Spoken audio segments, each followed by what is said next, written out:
Good evening, all. Thank you so much for the opportunity to speak here in front of you all. My name is McClure. I'm a resident of Smithfield with my family. Tonight and the next few days leading up to this vote, you carry the weight of making a decision that will impact this nation in a powerful way, either way that you vote.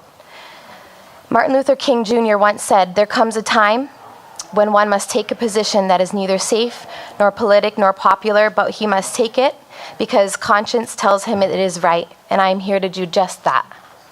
I don't come with statistics like my fellow table mates, but I come with my own personal story.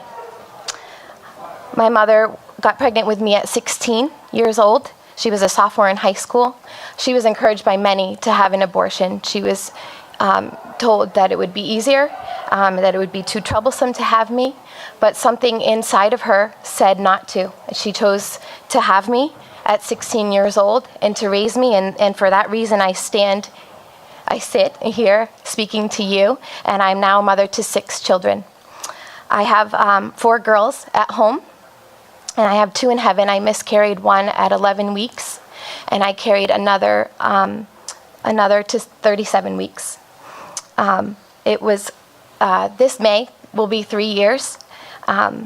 He was our first son. His name is Seth, and this is him.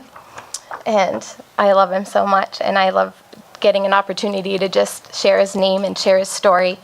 I was 37 weeks along, and I showed no signs in all of those testings of anything wrong with him or myself. I just noticed less movement, and I happened to have an appointment that morning, and they detected no heartbeat. From there, I had to go into labor for 12 hours.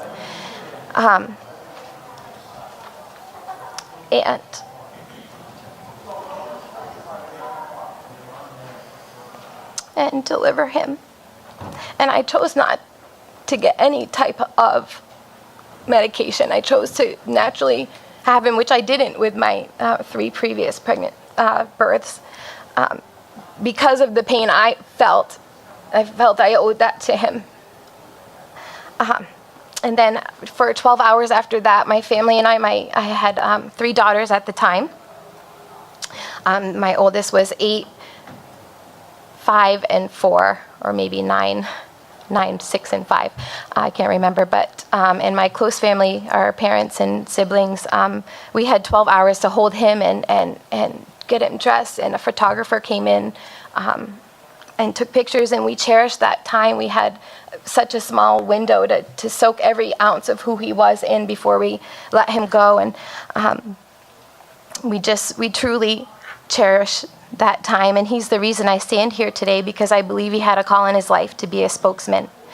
And even though he's not here, I hope that I can be a vessel to carry out his call. And had that young 16-year-old woman not have said yes and chosen me, I wouldn't be speaking on his behalf. And in fact, my entire generation of girls, we had another baby to follow, a little girl, they would not exist either. And I don't think as a nation we truly understand the magnitude of taking unborn babies' lives.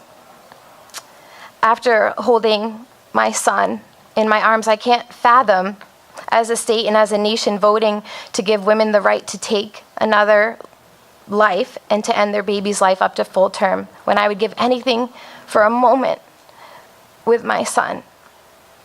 This is a human life issue we face here.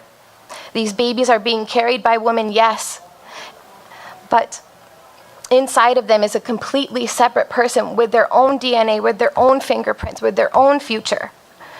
Not only would this vote be allowing lives to be taken up to birth, but the physical and mental and emotional health of this mother will heavily be impacted forever, and I know that firsthand.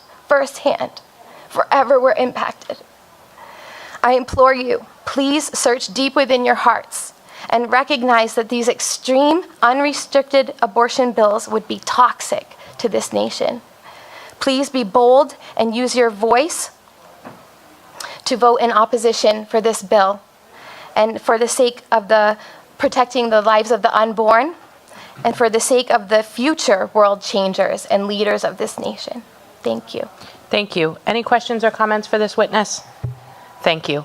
I know we do have several other senators who came in, so I will call them next. I know Senator Lhasa and Senator Valverde and Senator Bell have come in, so if you guys can come forward.